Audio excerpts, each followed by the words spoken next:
Faut-il, oui ou non, utiliser un VPN? C'est l'objet de cette vidéo, on se retrouve juste après le générique, à tout de suite. Première chose, on va définir ce que c'est qu'un VPN.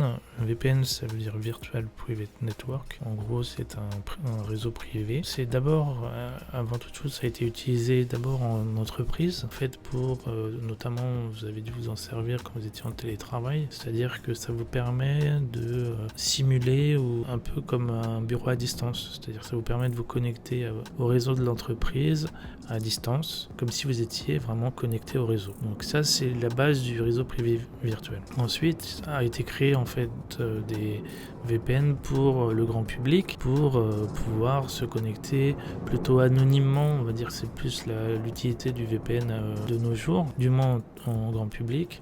Donc à la question, est-ce que faut-il utiliser un VPN? Je pense que ça va dépendre de chacun. Je vais vous expliquer par contre à quoi peut servir un VPN et ne pas confondre avec un firewall ou un antivirus. Le VPN sert pour le grand public vraiment à plutôt surfer anonymement. Donc effectivement, vous allez être anonyme, donc c'est une sécurité, ça c'est indéniable. Donc ça peut empêcher certaines personnes malveillantes d'essayer de se connecter chez vous. Le but du VPN, vous allez sélectionner en fait un pays et donc votre IP sera différente. Un hacker éventuel va avoir plus de mal à pouvoir se connecter chez vous. Mais c'est pas un firewall, c'est-à-dire qu'un firewall, lui, il va bloquer des entrées, vous protéger plus. Là, je veux dire, si à choisir, il vaut mieux un firewall que un VPN. Maintenant, certains peut-être firewall font aussi VPN, mais le VPN, lui, ne sert vraiment que à changer votre adresse, donc plutôt à être anonyme sur Internet. Ça a ses avantages, ça a ses inconvénients. Les avantages, ça peut être,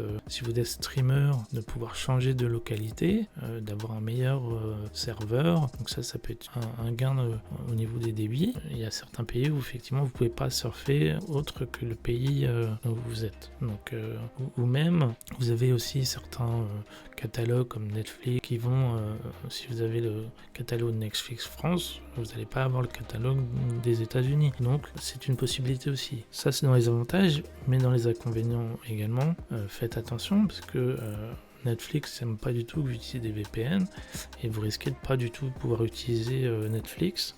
Avoir un message d'erreur, c'est important de le savoir. Donc moi je serais vous, je ferais ça vraiment avec parcimonie. Si vous utilisez des sites sécurisés comme les banques, faites attention parce qu'ils peuvent aussi vous bloquer. Et alors là, je vous raconte pas comment ça peut être compliqué pour réparer parce que tout est dématérialisé maintenant. Si vous êtes bloqué par votre banque, pour vous débloquer ensuite, c'est un peu compliqué. Donc moi je serais vous, je désactiverai le VPN quand vous allez consulter votre site bancaire, que ce soit sur application, que ce soit sur ordinateur. Donc voilà un petit peu les avantages et les inconvénients. Donc avant de vous montrer la configuration sur comment paramétrer un VPN, il faut que vous choisissiez un fournisseur.